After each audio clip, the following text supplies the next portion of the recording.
Masa kita merdeka, 31 Ogos 1957, tarikh yang dicadangkan oleh Kerajaan Malaysia untuk pembentukan Malaysia sama juga, 31 Ogos 1963. Kemudian dia hantar pada PBB, banyak perkara berlaku pada masa itu, termasuklah konfrontasi Malaysia-Indonesia. Secara teknikalnya, PBB hantar tarikh 16 September. Kita pun ambil. Kalau saya lah pada masa itu, saya tak akan ambil. Kerana cadangan asalnya 31 Ogos. Kena 31 Ogos. Dan kesannya boleh dirasai. Pada hari inilah, orang menggunakan 31 Ogos dan 16 September ini untuk menyemai perpecahan.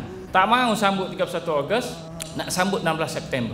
Oleh kerana nak meraihkan orang yang nak sambut ini, bimbangi kalau sambut hari kemerdekaan, orang tak mahu sambut, memang orang tak sambut sangat pun. Jadi tukar pada hari kebangsaan. Dan bagi saya sebagai ahli sejarah ini tak betul. 31 Ogos itu sebenarnya mencerminkan sebuah perjuangan kemerdekaan yang begitu panjang dan banyak memakan korban. Kita kena hormat, kita raihkan untuk kita ingat ini pengorbanan yang mereka lakukan. Hari kebangsaan ini tahun 1957 dia tak ada lagi. Bangsa tu tak ada lagi masa merdeka. Kisah sejarah kita ni pelik. Masa kita merdeka tahun 57 ini tak ada bangsa.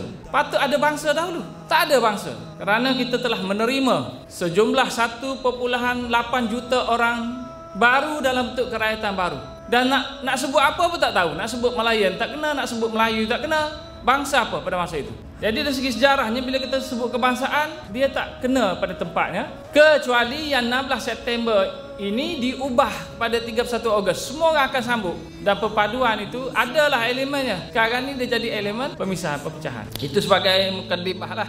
Baik, saya diberikan masa yang singkat sebenarnya. Saudara Nasir ni tak kenal pun, baru kenal. Dia telah menjemput saya. Saya ni siapa jemput pun saya pergi. Tak kira lah daripada kumpulan mana, kelompok mana, saya pergi.